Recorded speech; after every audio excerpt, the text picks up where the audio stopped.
Support for this podcast comes from Pi Insurance. If you're a small business owner, would you like to save up to 30% on workers' comp insurance? Pi Insurance was created exclusively for small businesses and built to make workers' comp work for you. With its simple online experience and trusted service, Pi is rated excellent on Trustpilot by customers. Get a quote online in 3 minutes at GetSomePie.com. That's GetSomePie.com. Individual rates, coverage offerings, and savings may vary, subject to terms and conditions. Not available in all areas.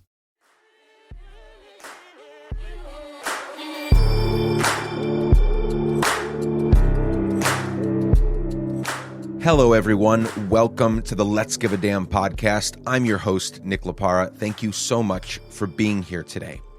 Now, by now, most of you know that our city, Nashville, Tennessee, was hit by an F4 tornado a week ago today. There are parts of our city right now that resemble a war zone. I'm going to share some of those photos in the show notes, letsgiveadamn.com, nicklaparra.com. Either of those will take you to the show notes, so go there and find them.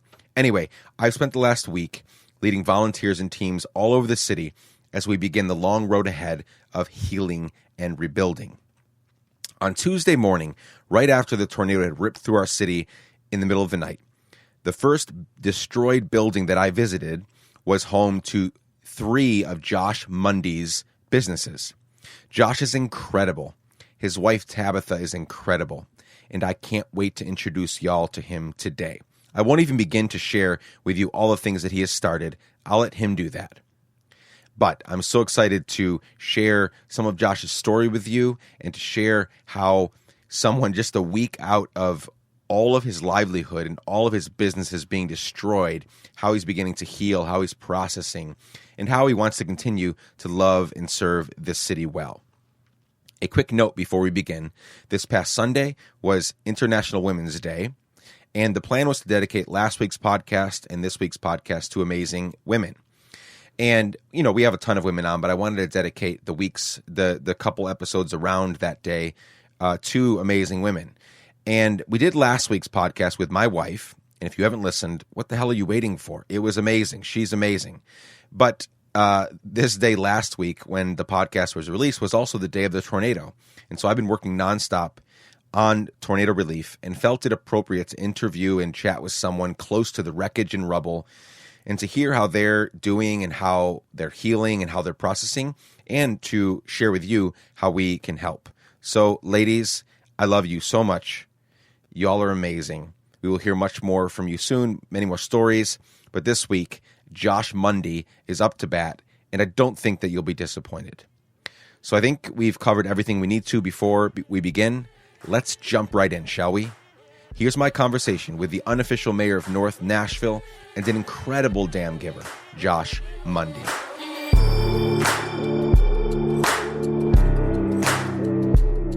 Josh Mundy, thanks so much for joining me on the Let's Give a Damn podcast. Man, I'm glad to be here, brother. We have known each other for almost a week. Yes. And we met, just in a few hours, it'll be 1 week ago, that a horrendous tornado hit Nashville. That's weird. It's been a week. It's been a week. Yeah. Yes. Yeah, just in the middle of the night on Monday night into Tuesday morning, a week ago, in my neighborhood, in the Nations, at the time it was, I don't even know what it was at that point, but a tornado touched down, destroyed the airport next to my house, and went from my neighborhood here, where we are now in North Nashville. Ravaged so many different parts of it. And again, you weren't even on my radar, and that is horrible because I like you and you're doing amazing work. Right. But I'm glad we're connected now. Yes. But our mutual friend Will Acuff, it had happened and I was ready to go out. I was ready to rally the Let's Give a Damn family and start, collecting monies to distribute to food and drinks and supplies, but I didn't know where to start. Right. But I would just go. I got to find a place and get involved. And he said, hey, meet me in Germantown and at Josh Mundy's business. That is, the building's no longer. Yeah. So I headed down and, man, it was fucking crazy what I saw. Bro, I relive that moment every day. Yeah. And really how we got notified, it was 1:30 in the morning. So I heard the sirens And generally, we always hear the sirens. We never take them serious because they go off all the time. All the time, at least a couple times a month. At least. Yeah. So I'm thinking nothing of it. And so I'm asleep, and then my phone starts ringing. So a couple people called me. Then my dad called me at 1:30. I'm like, what's my dad calling me at 1:30 in the morning? He was like, hey, son, I think the building got hit. Got hit by what? What's going on? So the tornado has touched down in Nashville. So, we immediately go turn on the TV. My wife's phone is going crazy as well. Yep.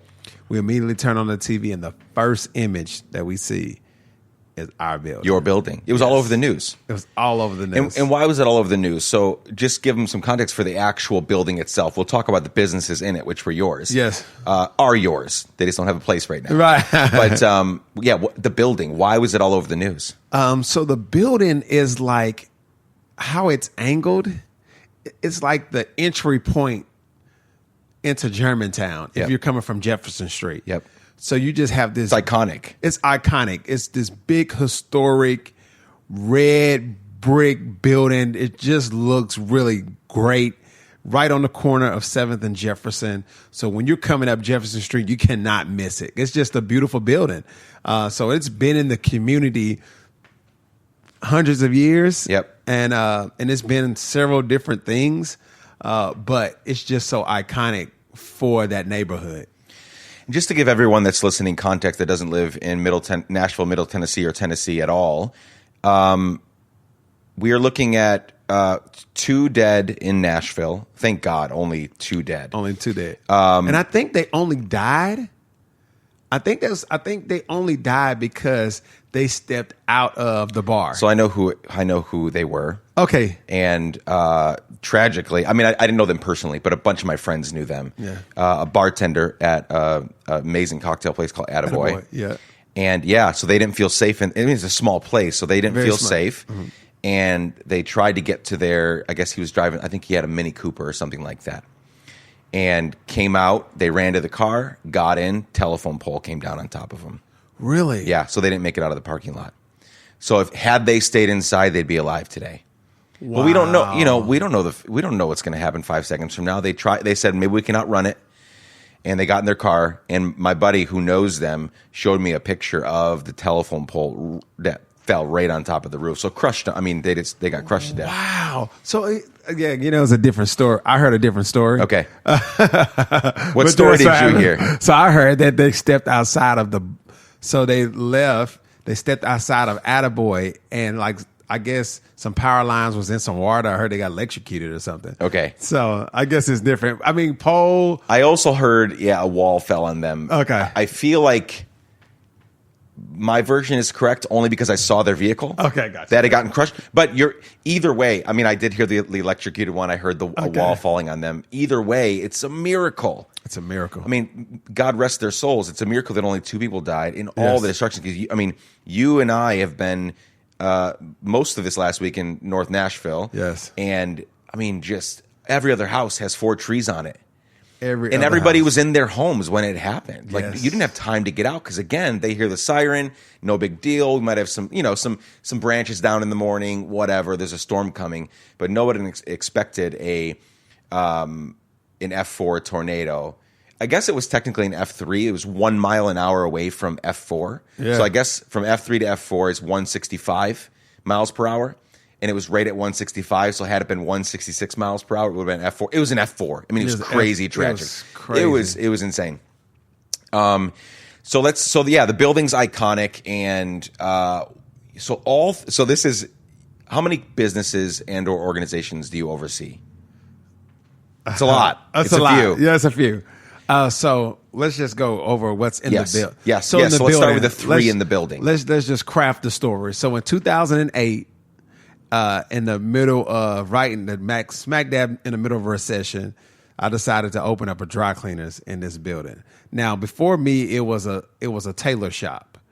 The tailor passed away. I saw a for lease sign, and I was like, "Yo, I need to get in this building. I don't know what I want to do with it, but it's crazy. I love this building." So signed a lease in 2008. and was there from 2008 until now. Dry cleaners. Yep. Until March.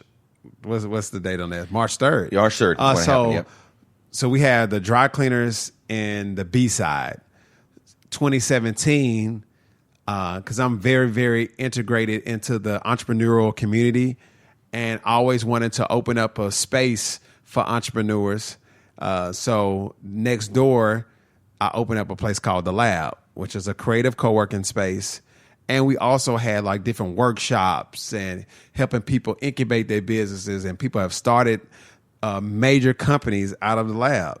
So we wanted to have a more affordable approach to co-working than the existing model where everything is $600 for a little desk. So we gave people free coffee, Wi-Fi, water. They paid a membership. And, you know, we was there for 2 years. And then upstairs was just our event center. So we would host events, different socials, different cocktail gatherings. We would do all that. So I pretty much occupied all 3 businesses In that building. When I walked up a week ago and saw your building, among other things that I noticed that the bar upstairs was left intact. Yes. Well, at least the liquor on the shelves behind. So, guys, I'll take pictures and share them in the show notes. There's no roof on this fucking thing anymore. Like, it's gone. Okay. Yes. You can see everything. Everything. And there are liquor bottles still on the wall, like just untouched, sitting there. Everything is destroyed. 180-year-old bricks are on the ground. And bottles of tequila are just sitting there. I thought it was just so wild. I was like, how are they still standing? What's going on? But champagne. So you know how light champagne glasses are? Yeah. Oh, there's some champagne glasses up there? There are 30 champagne glasses. Untouched. On the shelves, untouched. So you just think about that. Like, for that tornado was gracious. And then, 2, it just really signifies, and a buddy of mine was like, you know what that signifies is there's going to be a celebration. There's going to be a celebration, man. Please believe that. Believe that. Like, it's going to be a celebration. Like, this is not the end of your story. That's wild. So it's going to be a celebration. We're going to have major toast because none of the alcohol, none of the champagne glasses. I'm talking about we have bar books that's like with recipes and all this stuff. Untouched. Everything else was completely. When he shows you all these photos and pictures is going to blow your mind. Yeah, it's insane. Yeah. And that's the thing about tornadoes. For those that haven't been through a tornado, and this is my first one, the destruction is so massive if you're in the vortex, if you're in the path of the tornado. But if you're a few feet outside of it, like I said earlier, it originated in my neighborhood. Yeah. The airport right around the corner that I pass all the time, the John C. Toon Airport, gone. $90 million of damage. And that's outside of the aircraft. That's just the facility, just the place. That is right around the corner from my house. And there was not a twig unturned in my yard. Not a thing. Nothing. Everything. I mean, I literally looked out in the yard because I heard there was a tornado. You know, my phone was equally blown up in the morning. Yeah. You know, my family, friends saying, "Are you guys okay? We saw the news." And I'm like, I don't know what you're talking about. Looked outside, nothing, not a branch out of a tree. So that is wild about tornadoes, that you can be, I mean, there's no roof on your building anymore, and yet all the champagne bottles are there, the champagne flutes, that weigh a couple ounces. They weigh a couple of ounces, and the thing is how it collapsed was that everything fell in on the cleaner side. The lab is untouched. It's just dust on the ground, but the furniture, the TVs on the wall, like all of that is untouched. So it's like how it all happened is just so weird to me, man. It's just weird. It's just the act of God. It was just weird, super weird.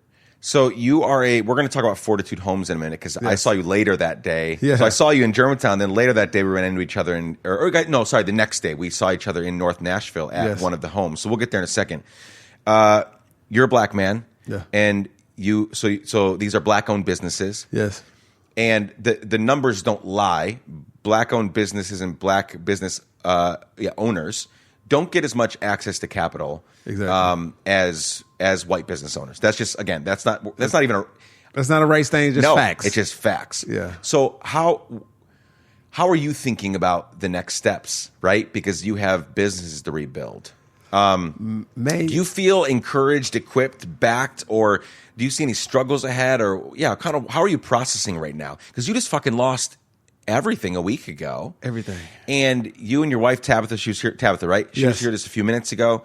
Like, there's obviously, like you just said a few minutes ago, you're reliving everything each and every day, but there's a joy, there's a peace that I see, and just a knowing, through signs and wonders of, people sending money and champagne flutes sitting on the wall, everything's going to be okay. So how are you feeling right now as a black business owner in Nashville? Man, you know what, man? It's really, to be totally honest, it's really blown my mind in regards to how the community has wrapped their arms around my family.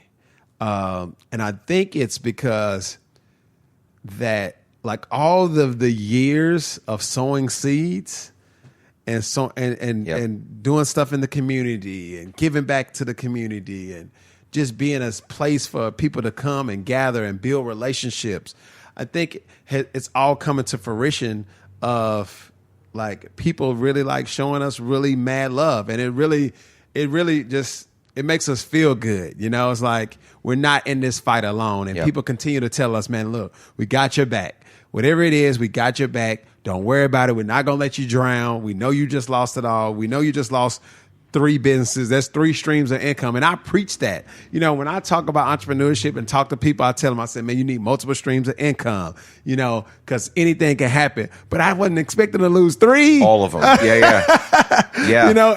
And see, the thing is like, I always teach about foundational. So, like, you have to have one thing to kind of like pay your bills. And then anything else outside of that one foundational piece is gravy, So it's like it's like the mashed potato effect. That's what I call it. So it's like, the mashed potatoes is your foundation. That's your one thing that helps you, pay your bills, take care of your responsibilities, and everything else is gravy, I like that effect. Yeah. So it's like, it makes it where, like, oh man, you lose your whole foundation. I have a couple other things going on, but they're in the startup phases. Yeah. They're not foundational, not just yet. So, it's just really about, I'm really like processing everything now. It's like making me go back to square one, go back to the foundational piece of it and say, okay, was it working? Was it not working? Is it worth me opening it up again? Do I need to find another location? Do I need to be more lean? So it's just making me like really evaluate all my businesses that were in the building. Is it worth me opening up another location? Or is it, hey, I'm going to start the next 10 years because we're in a new decade right now. It's like, okay, now do I start the next 10 years of doing something different, So I'm really just taking my time. I'm not rushing into anything right now. It's just really just processing it all and just making sure that I make the best and right decision for the next 10 years of my life. When did you become an entrepreneur? How did that happen? Man, Would you always feel like one, or is that kind of a recent thing? So I've been pretty much an entrepreneur all my life. Okay. I always say that because I always knew I wanted to work for myself, like always. All right. So, origin story, from when I was in the 5th grade, like my mother, single family home, but my dad was around, it wasn't like that, but I saw my mom struggle. So it was like, all right, I'm not gonna keep asking my mother to go buy me the Jordans or go buy me the Nintendo or all those. I said, I'm gonna go and figure out how to get it for myself. So I would have my mom go to Sam's. I would go buy candy from Sam's. I would break it down and sell them individually to kids at school. And I was doing that in the 5th grade. Then I upgraded from candy. Then we would sell sugar. Now, you don't know anything about this. Your listeners don't know anything about this. Okay. So what this is so, the pre-made Kool-Aid? Yep. So the pre-made Kool-Aid already has the sugar in the Kool-Aid. Yep. We would put those in individual bags, and the kids would eat the Kool-Aid. The sugar. Yeah, eat the Kool-Aid. Like without water, just the particles. Yeah, the particles. Like stick That's your finger in there and amazing. eat it, you know? And you were selling that to them. We were selling like bags of like $1. So like I'm in the 5th and 6th grade, I have $56, $50 or $60 in my pocket. And then we upgraded. Went from there, and then we would be selling like clothes. And like had access to like polos and things of that nature, and I would go out and sell them, you know, in the neighborhood selling things. Went from there, and then we wasn't doing that anymore. So at 13, I lied on my job application to get a job at Arby's. So Arby's was like my first legit job. Went from there, was working at a little call center place, but I haven't had a W-2 from anybody since I've been 22 years old. Yeah. I've been a full-time entrepreneur from 22. I'm currently 38 years old right now. Yeah, so 16 years. So 16 years, full-time entrepreneurship, a whole host of different type of businesses, opening, closing, failure, losing a lot of money. Sure. But it was just at 2002, I told God, I was like, it doesn't matter how hard it gets for me, I'm never going to go work back for anybody. You know, I'm going to figure it out. And you know, by the grace of God, I've been doing this thing for a while. It's amazing. So are you from Tennessee? I'm from Nashville. Okay, Yeah, so from this Nashville. is born and bred. You've been here the whole time. I've been here the whole time. I was born in Lafayette, Louisiana, but raised in Sure. Nashville, Tennessee. I've been here since I was 6 years old. So Nashville's home. So things have changed a lot since you've been here. Man, it's a insane, crazy man. city now. It's a crazy city. Yeah. And I mean, it's a new city to me. I mean, everywhere I Sure. go, you have more cranes in the sky. Every time they announce that 100 people are moving here, the prices go up. You know, so like, and this is what makes this storm so like different because of where it happened. Yeah. So just to give your listeners some context, Nashville is going through a major gentrification that's taking place in Nashville right now, especially in African-American communities. Yep. Now, all communities have been transformed except North Nashville. North Nashville being the middle of North Nashville. Now, we're not speaking of Germantown because Germantown is still considered North Nashville, but that was gentrified a long time ago. It's very gentrified. All right, very gentrified. Yeah. Then you have Salem Town, Yep. which is connected to Germantown in the same area, but you know, they in Nashville, they have these little districts and pockets and they name neighborhoods. But so Salem Town was already kind of gentrified. Hope Gardens was kind of gentrified.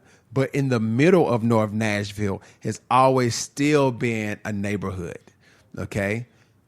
But now the storm has completely accelerated what Yep. everyone was scared of. Yep. Because it was been talks, it's been rumblings, and it's all the gentrification has taken place around like the outer edges of North Nashville, but the middle of North Nashville is what's been hit the hardest. So how's this going to play out? So, you know, a black-owned business, corner store, restaurant, whatever, in North Nashville, Elizabeth Park, you mentioned Hope Gardens, we're in Buchanan District right now, wherever. Like, their business has been destroyed or damaged. Is it going to happen that they're going to get approached by investors, by somebody, and it's going to buy them out? Let's say, don't rebuild here. We'll pay you X amount of money. We'll buy you out. And then all of a sudden it's some like, you know, whatever, boutique, you know, shop, whatever. Like, is that how it's kind of going to happen? Or how are you foreseeing the acceleration happening? Okay, so from a business aspect, I think I was the only black business that was truly affected, really. Now, it was some that was hit on Jefferson Street, but not in the manner in which our businesses were hit. Right. So from a black business perspective, black businesses are not going to be, it's not going to be a change. It's more homes. It's more homes. Yep. From where we are, you know, they was trying to sell the place anyway for like $4.5 million. Yep. Now what we're looking to do, which your listeners could help us, but what we're looking to do is create a fund. It's called the Preservation Fund to really help preserve the area. So we're looking to do that. But from a residential standpoint, probably 70% of the people that the tornadoes hit, they were renters. Okay? Yeah. So now you have renters being displaced. Yep. But you have owners that can choose to do whatever they want to do. Yep. So it's really not because we have to really be careful about certain things when it comes to gentrification. Because if I am an owner, I have a choice to do what I want to do. So that's what's happening. So the 30%, we have to make sure that the 30% are able to make sound decisions in regards to their properties. The 70%, they're owners. So either they can build or they can build and rent it back to the people, or they're just going to probably just say, hey, I'm going to take this insurance money or I'm going to build this and sell it. So, and what's happening in our neighborhood, which is happening all over. So we're in the nations. It's already happened. But on our street in particular, you've got a piece of property with 1,000 square foot ranch style house on it, tiny little house. They are buying. One of my neighbors, it just happened to a month or two ago. They finally got an offer big enough that they were like, we can't really refuse it, and so they are knocking down a 1,000 square foot ranch style house. Yes. They're putting down they're building up two like shotgun style houses. We call them tall skinnies. They're all over Nashville. If you've been here, you see them all over the place. Right. So they're putting two of those on one piece of property, and the price tag is anywhere between $400,000 and $600,000 on it. yeah. Right? Right. And so they're buying a piece of property for, $250, whatever, $200 or whatever. They're building these they're throwing them up so quickly, Josh. Like they're not that well made. They're not that well made. So, I've been inside of them. They're pretty disappointing. So the tornado has shown us that they're not that well made. Yeah. Because all of the tall and skinnies completely collapsed on I've themselves. seen it. So it's like, that's what they're doing. So now this could really be an opportunity for owners, if they're owners in the neighborhoods, where they can really build generational wealth. Well, now that the lot and the zoning has changed, maybe they can build two pieces of property on their land and sell one, and then that pays for their house, and they can live rent-free for the rest of their life. So it's really some opportunities. If educated right, it's some opportunities for the community to win. Yeah. But that's for probably the 30% that actually own their properties. Yeah, I've seen lots of. We've all seen tons and tons of volunteer notices, right, on social media and otherwise here in Nashville. And one of the needs was people to go around and talk to renters and homeowners alike, because they're being, there's all these predatory investor types going from home to home. Yeah. Flashing dollars and saying, hey, this is a good time to get out. Yeah. And just trying to inform people, educate people, as the word you just used, to help them make a sound decision. Maybe they do need to sell or whatever. They may but be. They need to know what's at stake, yes, what the options are, and not in this time of need and when they're just feeling like the universe is shit on them to like take a big payout, right? Yes. Because that might feel good in the short term, but in the long term, not so good. So last Tuesday, I met you here right down the road. We were actually going to do the podcast sitting outside your building. Yes. The one that you'll see pictures of friends on social media kind of promoting this episode and also in the show notes. We're going to do it there. It was too windy, and I wanted to give you guys a somewhat great, auditory experience while we're doing it. So we're right down the road, sitting inside of a nice little room doing this. But so we met you last Tuesday, and then the next day I saw you in North Nashville. What were you doing there? So that's Fortitude Homes, right? Yeah. Tell us about Fortitude Homes. So Fortitude Homes, we have a nonprofit organization called the Fortitude Group. And what we do is we provide housing solutions for guys that have mental illness. So we've been doing that for the last 6 years. So where the areas that the tornadoes hit the hardest were right in the middle where our group homes were. So we have two group homes on a street called Underwood Street. And it was like God was really looking out for those men because both houses, everything around, let me tell you something. Yeah, I was there. Everything around our homes were completely destroyed. Our homes still standing. Roof shingles everywhere. Who cares? But who cares? Yeah, you don't have 4 trees on those roofs. And here's the thing. We had one of the biggest trees in the neighborhood in our backyard. I mean, it left a 8-foot hole. That tree fell, but it fell the opposite way. It fell on a piece of empty land. So it's like all the fact, and they were sleeping sound. They were sleeping like babies. They didn't hear it. Didn't know what was going on. No, keep cover, none of that. Y'all don't even understand if you're listening. You don't understand. This neighborhood, still today, a week later, but I was there on day one, it looks like a war zone. It looks like something out of like Aleppo, Syria kind of stuff that you saw during, the ISIS shit. Like it is just total devastation and destruction. Yes. And I'm walking along with my chainsaw. I see Josh standing in front of this stone home, right? So all the homes around are, wood and drywall, all that stuff. Yeah. And this is a stone home that is still standing. And there are these men, sitting on the porch, hanging out in front of their home that is still standing with just total and utter devastation. Yes. It's pretty miraculous, right? I mean, it is the act of God. I thank God every day because it could have been a supreme tragedy. All of the guys sleep upstairs, every last one of them. If that roof had come off, or if a tree had gone through, would have come off, a tree would have come through. Like it would have been it would have been bad. So it's just a very miraculous thing, and both homes were not touched. The guys were okay, and it's just like been the center point, and the outpouring of love for these guys. It's just been unreal, man. I just can't even say thank you enough because people have been bringing hot meals. People have been bringing all different type of resources to the home to make sure that those guys are okay because they didn't want to leave. That's where their comfort. They didn't want to go to a shelter. They didn't want to go in. They was like, well, we'll stick it out. And, there's just the outpouring has been incredible. Why did you start Fortitude Groups, the group, the Fortitude Homes? Like, why was that on your radar as you evolved as an entrepreneur 6 years ago? My very last job, when I was 20 years old, I used to work at a place called Park Center, and it's in East Nashville on Woodland Street. Still there? Still there. I think I've seen it before. It's right. It's probably near the park. It's 2 doors up from Burger Up. Oh yeah. Okay. That end. Yep. Right in the middle. Okay. And so I used to work there, and I used to do vocational training with the same population and to help them get jobs.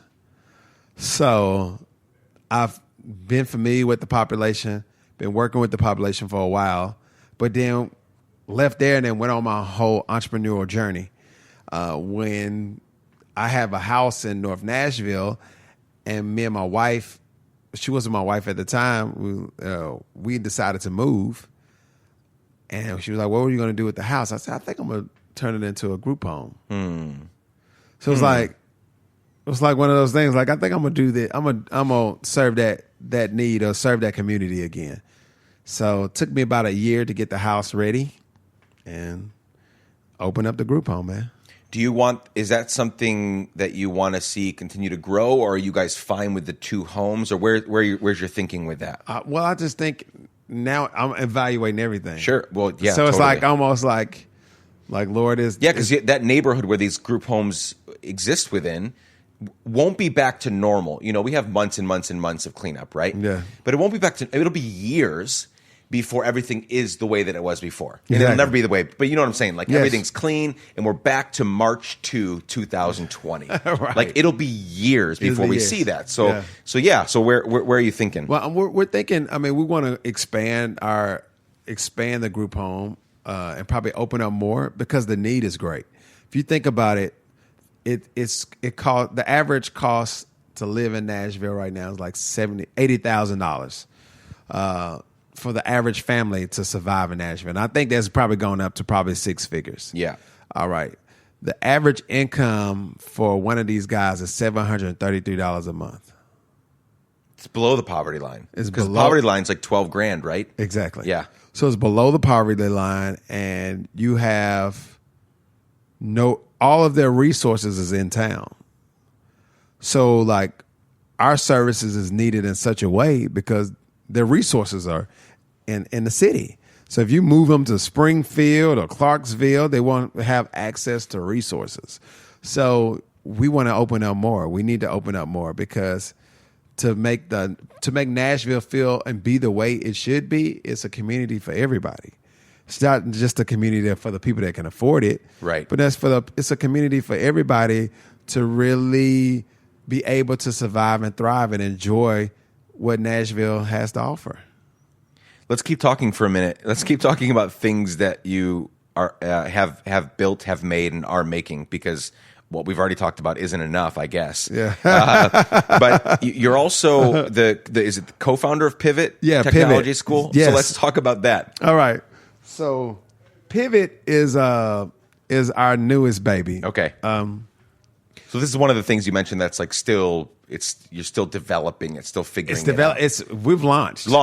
But you're still figuring out. But yeah, it's not revenue generating. It's not a foundation just yet. You know? I'm 3 years into this whole let's give a damn thing. I ain't made a dime. Right. Any money I have made goes right back into making more of this shit. So I get that. So what I always wanted to do, well, let's go 2018. So 2018, I was a part of a leadership cohort with the Nashville Chamber of Commerce. And we went to a trip to Austin, Texas, to go and study their infrastructure, study what they're doing around technology, study their school system, study all these great things about Austin, in the attempt to bring some of those ideas back to Nashville. So I'm there. Now, the thought of me opening up a tech school, I've had a thought, but it just wasn't really activated. It was like one of those things I'll do on down the line. But I went there and it just blew my mind around the things that they were doing around technology, all the things they were doing around, coding and building apps and all these different spaces that were doing this in co-working environments like the lab. Yep. So I was so inspired, so moved by that. I told one of the guys when I was there, I said, man, you know what? When I get back, I'm opening up a tech school. So I wanted to open up a tech school for a different demographic, though. So the problem is that there are no minorities, in particular African-American people, in coding and data analytics at all. So most of the high-paying jobs that's taking place in Nashville is in healthcare, yep, and is in tech. But African-American people are not in those spaces. So I said, you know what? I'm going to be the catalyst. I'm not going to sit and talk about it. I'm going to be about it. So I'm going to open up a tech school, and I'm going to get more African-American people in this space. And we're going to be hubbed in the lab. All right, so that's going to be the home. That's where the courses are going to be taking place. And we're going to be in the middle. We're in the middle of Jefferson Street, teaching coding, teaching data analytics, teaching AI, teaching cybersecurity. And we're going to diversify the space. So the idea from August was, hey, have an idea, got this logo, going to build this website out, to now our first day of classes. Let me tell you something, man. I heard about this. Yeah, go. Our first day of classes were March the 3rd, 2020. A week ago. Yeah. The day that the storm hit. What is that? Holy shit. Like, what does that make you think? I mean, how do you process through that? That, here's another way that you're giving a damn. You want to diversify the education learning experience in tech to people of color in Nashville. Yes. And you work and work and work, and you get the curriculum, you get the website, you get everything together. Everything. You plan probably months in ahead that on March 3, 2020, we're going to launch. Yes. And then in the middle of that night, the worst tornado that's ever hit Nashville hits. Yeah. How are you? I mean, what's happening right now? Bro, it's just hard to process these things. Now we did pivot. Yeah, because I saw that it did launch. It did. So the Nashville Technology Council, we have a great relationship with them. They was like, hey, you can utilize our space until you all figure out a permanent home, but you all can utilize everything that you need so your classes can go forth. So we didn't have classes on that Tuesday, But on Thursday was the first day of classes. It just showed that we're not going to stop. Dreams don't stop. Things can happen around you, but you have to push forward. Even though this one hurt me to the core, it still hurts me to the core. I still have moments where it's unbelievable. I still have moments where I tell people to meet me you can drop your donations off at the cleaners, not knowing that it's not a cleaners there. But that's what I'm used to saying. I've been saying that for the last 12 years. But we've birthed so many things out of that space. And Pivot was going to be like the catalyst to change the neighborhood. It was going to be the catalyst to get more people aware, to let them know that tech is cool. But we were still able to launch. We're still pushing forward, and we still have that same mission, just not where we intended it to be, but we still move on. Is Pivot exclusively for people of color? It's not. Or anybody can join. Anybody can You're join. just focused on diversifying what's happening in these spaces. So it's just all about target audience. Yeah. So it's like anybody can pivot. Anybody can pivot their lives. Anybody can change. Yeah, they can. They can change from what they were doing. Anybody can. But we wanted to just really hone in on diversifying the space. Yeah, so our target audience are more minorities and get more African American people into tech. But yes, anybody can do it. Yeah. I saw you share something in your Instagram stories today. Oh, I saw it today. I think it was from yesterday. It was from yesterday, where you were Instagramming this woman that was planting a community garden. Yes, in my lot. In your lot in North Nashville, right? So again, in this war zone, right? So some people might look at that and say, why are you building something new? Yeah. Why, in this case, why are you allowing something new to be built when there's so much to clean up and rebuild before we build something new? Yeah. In my mind quickly, I mean, I wasn't cynical at all when I saw that. My mind went straight to, this is really beautiful. Yeah. This is really damn beautiful that we are seeing something beautiful being built in the middle of just utter chaos and destruction. Yeah. Not chaos, because it's very organized and lots of amazing things are happening, but in the middle of destruction, new plants are being built. New flowers are being planted. Come on. And people are just getting the chance to, again, because the lot looks really, I mean, it just looks cool, right? I love community gardens. I love that shit so much. And to see that happening right smack dab in the middle of all this destruction. So it's important. I just want to bounce that off of you. That's important, right? That we, in the midst of all of this, I thought about, I've been so busy. My brother got married this past weekend. And when I wasn't officiating the wedding or hanging out with my family during this wedding celebrations, I was in North Nashville cleaning up and running a chainsaw and leading. I've got 200-300 volunteers around the city that are collaborating and working on projects. There was so much for me to do, and I thought, man, I don't know if I'm going to put out a podcast this week. This is just more to do. Right. And I think it's so important for us to, in the midst of crazy things, to make beautiful things. You better believe it. So we say this a lot in the African American community, that we take lemons and make lemonade. Mm-hmm. Okay? So we take what we have and make the best of it. So it's like, why? She approached my house manager. She really approached my house manager over at the group home. Was like, hey, who owns this lot? So pretty much I own a mini block where the group home is. So I own 2 pieces of land right there. So she asked, and when I pulled up, it was happening. So I was like, man, this is amazing that, I don't intend to build on it anytime soon, especially with this just happening. Right. So it's like, why not provide a resource where we can get fresh produce? Because actually North Nashville is a food desert. Food desert, yeah. Yeah, so why not? We've talked about that briefly in other conversations, but explain what that is for people that don't know that have never been around a food desert. Yeah, food desert is just not a lot of places to get fresh produce. There's not a lot of places to get fresh fruits, food. vegetable, fresh foods. It's all, packaged, processed, corner store stuff or whatever. Yeah, so it's not a lot of places. There's a whole lot of fried chicken places and things of that nature, but not a lot of fresh produce where people can come and get stuff straight from a garden. So this will be right smack dab in the middle of the war zone as you build something beautiful. That's what you do. because it's only so much. It's only so long that we can keep looking at the destruction.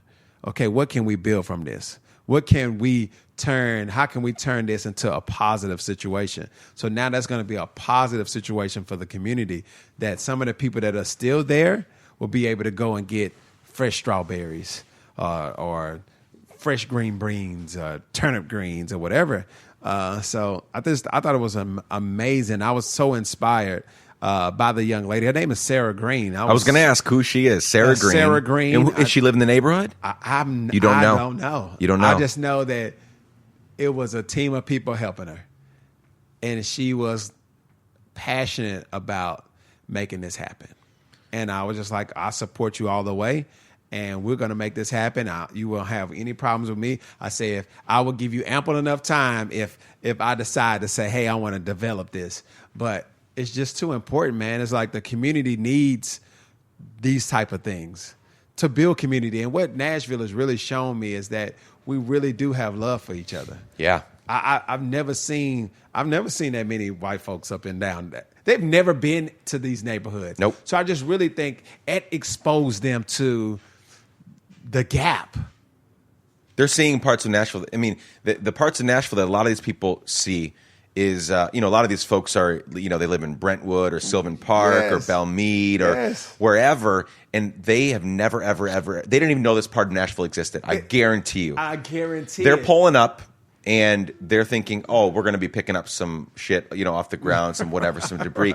And then they walk around, the home base that I've been making for all of my people and the things I've been doing is, Lee Chapel AME right there. Yeah. And, if you're right there on DB Todd and all that, like, you're thinking, oh, I mean, I see some telephone poles down, but then you go back into there, you turn the corner, you go to 14th, right? Yes. 14th and Underwood. Yes. It looks like Aleppo, Syria, like in the flesh, right? In the flesh. And so many of them have never seen that before. And I agree with you.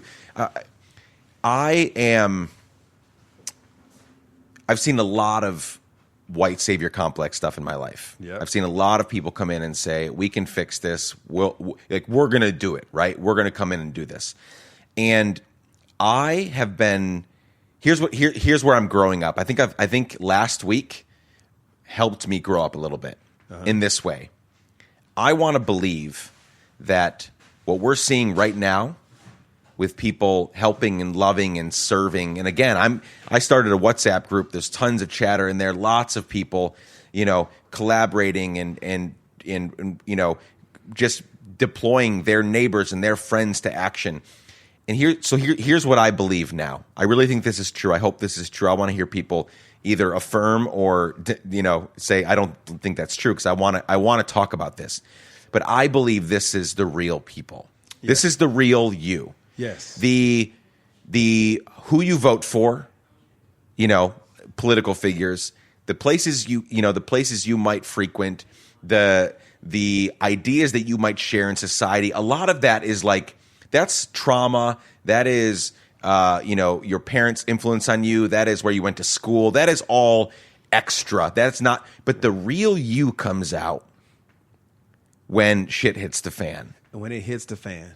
I want to believe that, because that actually gives me hope that we're getting better as humans. Yes. What we're seeing right now, the tens of thousands of people volunteering and helping and serving and, giving tons of money and tons of time and tons of supplies. And, at Lee Chapel AME, the line for days did not end. People pulling in to that roundabout thing, dropping off, vehicle loads of stuff. And it just never stopped all day long, from morning till night, car after car after car. I want to believe that is the real you. Yes. I want to believe that people are ready to jump into action, ready to help. And all the other stuff. You voted for Trump, you didn't vote for Trump. You voted for this person, you didn't vote. That I have opinions about that. Yes. I have strong opinions, but I don't want to identify people based on that. Republican, Democrat, liberal, conservative. All that stuff is throwaway when shit hits the fan and a tornado comes through and we've got shit to do for the next few years. Bro, I mean, I was really inspired, man. I can't even say. I was really inspired to see how people came together and did what they did in North Nashville. Never seen anything like it.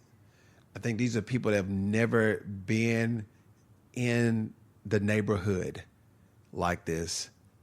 I think they saw it. I think it changed their hearts.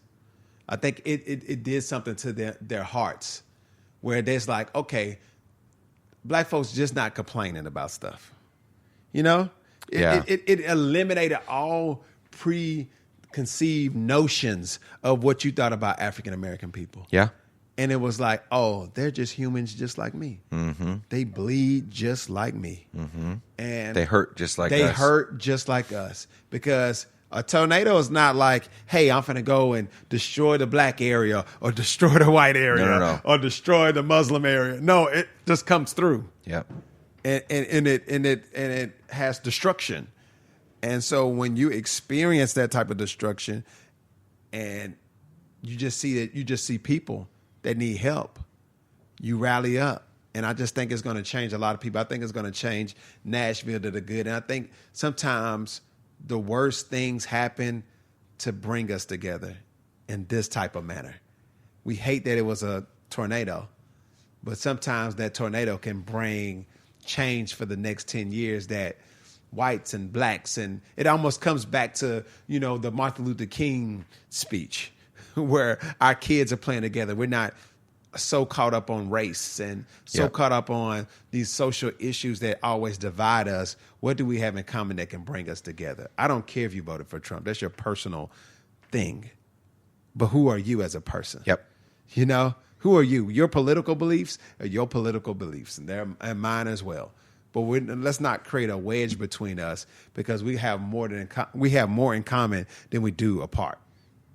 So I think this tornado is going to change. I think it's going to change the city for good, for sure. I hope so. Yeah, we're not talking about living. We're not in progressive, New York City, L.A., Seattle, like these other places where there's already a lot of these ideas floating around. Yeah. Some of the people that are helping out right now have never reached out to people that aren't like them, whether we're talking skin color or religious background or socioeconomic background, right? They have stayed in their own little clan, right? Their own little people, their own little neighborhood.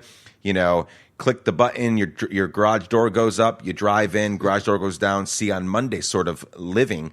And now they're seeing their city like they've never seen them before. So I believe that. I believe, whether you believe in God or not, friends, like something is happening here. Yes. And I really believe, these situations give people an opportunity to fix some shit in their lives. Yes. I mean, it exposes some things.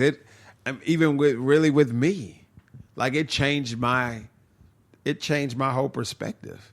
Because generally when stuff like this happens, I'm not the first to go out and try to volunteer and move stuff around. It's like, okay, it happened and I've moved on with my whole life. Yep. And it's like, no, you have to tap in. So it just showed me like, people really need help. Yep.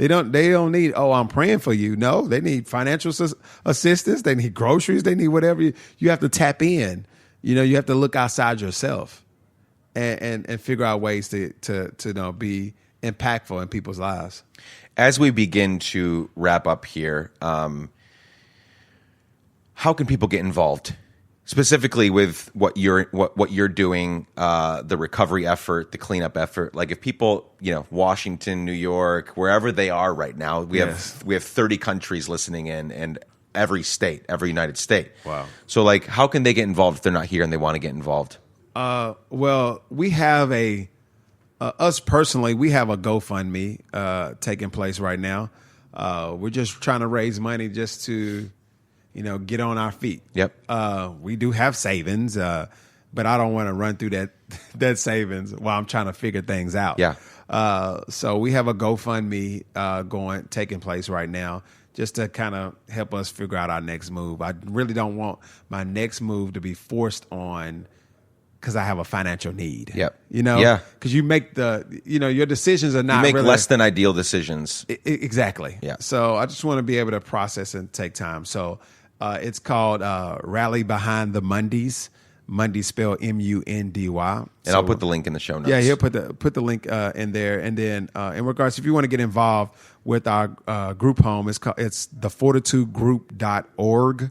thefortitudegroup.org, and we generally have information about the 501c3, have information about how you can get involved and things of that nature. And Let's Give a Damn is in the next couple weeks. We're going to do a benefit concert, and all that Josh and his family are involved in will be one of the main recipients of the outcome of that, because I think it's so important to, like, there's a million different ways we could give, right? We could invest in homes being rebuilt. Like, my heart is being tugged all over the place. Right. I mean, I'm an empath to the nth degree, and I want to help in all these places. Yeah. But as we've talked in this conversation, I'm realizing the breadth of helping Josh and Tabitha Mundy get back on their feet ultimately helps Nashville in the long term. Right? Because you've been in it for the long term. I've been here 2 years, and I already have, a certain amount of love for this city and wanting to get involved. You've been here all your life, and you've been an entrepreneur in this city for, the 16 years. Yeah. And all the different things you're doing that are both nonprofit and for-profit alike, like getting you all and your community back on your and their feet only benefits Nashville in the long term. So we're still figuring out the details. But friends, if it's not one of these ways that Josh just mentioned, the way that we're going to do the benefit concert, because you'll be able to give from afar if you want, is it's going to be free admission, but there'll be ways to give there. I think we'll be able to raise more money that way by not putting a $50 ticket price, right. but then saying like, hey, you can get in, you got to get a ticket, but you can get in, and then we're going to provide multiple different ways in that evening to raise money. I think we can have more of an impact that way. Anything else you want? I have one more question for you. Okay. But before I ask that question, anything we didn't talk about that you want to mention? I think we talked about it all, man. We did. I just thank you, man. Thank you for. We'll do it again we'll do it again in a year once things are being rebuilt. Yes, right? Yes. Here's my last question. Every single, with the exception of maybe one or two in the last 130 episodes, every single guest gets asked this question. Okay. The question is this. I'm going to paint a hypothetical scenario.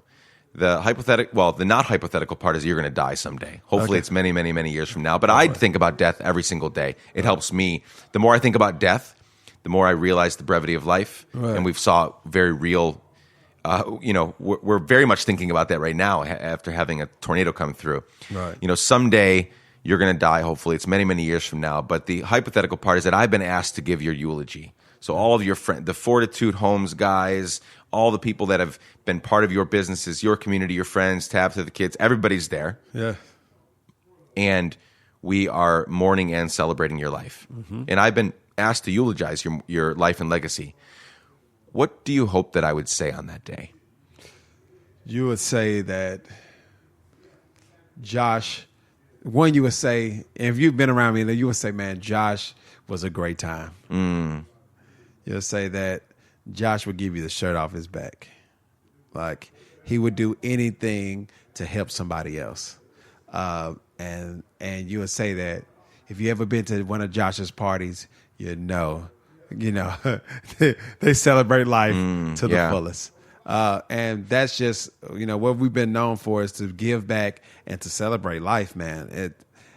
So I think that's what you would say. I mean, you celebrate life. Yeah, you say they celebrate life, and that he was a giver, that he gave back to his community. Whether it be for profit or nonprofit, I've always been a giver. Yeah. Even with the lab, like, we would just give things away. It's like, that's just what it is, because that's what he entrusts us to be a blessing to others. Yeah.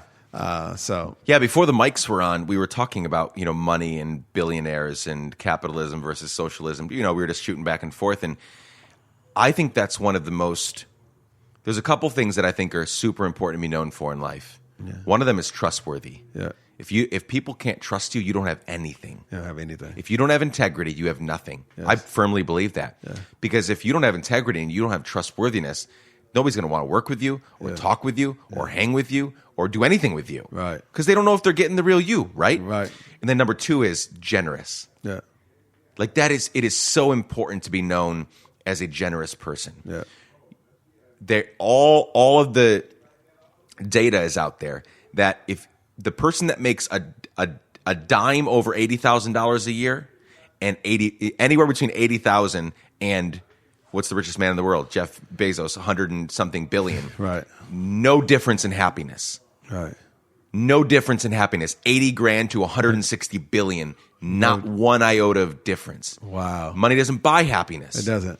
It's in that 80 grand we were talking, like no margin, no mission. Like that's what my mentor always says, no margin, no mission. Like you got to create margin in your life. Right. And that comes from financial stability. So I'm all about people becoming stable and having enough money to rest and relax and be generous. But you only need so much money. Right. And after that, give it away. Give it away. Invest. Yeah.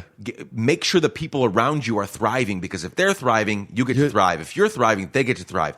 It's a communal thing. Yes. Like how much fun is it where you're the only one winning?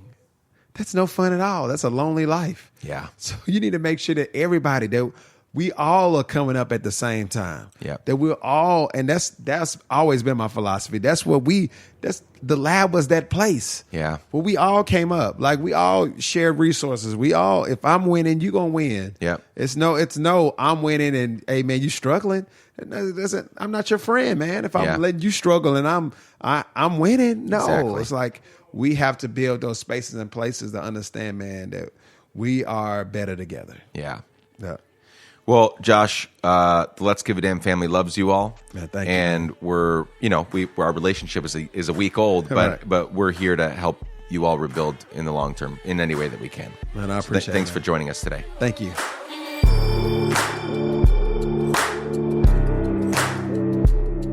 Well, there you have it, friends. Hope y'all enjoyed my conversation with Josh Mundy as much as I enjoyed having it. Josh is a force to be reckoned with, and I'm honored to know him. Check out the show notes at nicklaparra.com/episodes/Josh Mundy for all the links he shared in this episode, or you can go to letsgiveadamn.com, nicklaparra.com. You'll find it eventually. Follow him at I am Mr. Mundy, Mundy, MUNDY on Instagram. And his Instagram bio has links to all the social media accounts for Fortitude Homes, Pivot Tech School, the lab, and all the things we just talked about, all the things he's involved in. And if you're the praying type, friends, please pray for Nashville. We have months and in some ways years of cleanup and rebuilding ahead of us. So if you're away from here, participate in as many ways as you can by sending prayers, love, good vibes, and money to great organizations that are going to put the money to good use. And if you're in Nashville, we are doing so much stuff on the ground as Nashvilleian dam givers. So please get involved. Hit me up. We will put you to work. Okay, that's it, folks. I think I covered everything. As always, this show is created by Chad Snavely and me, and the music is by our friend Propaganda. Something new, and I'll share more about this in the future, is that now this show is part of the Matter Media family. Grateful for their partnership. Again, you'll hear much more in the future about that. Please share this episode with people you like, and with people you don't like, just make sure you share it. It takes fewer than 15 seconds to hit that share button in your podcast app, copy the link, send it to a friend or an enemy right now. Friends, I can't wait to spend time with you next week. Sending lots of love and light to each one of you. Keep giving a damn. Peace.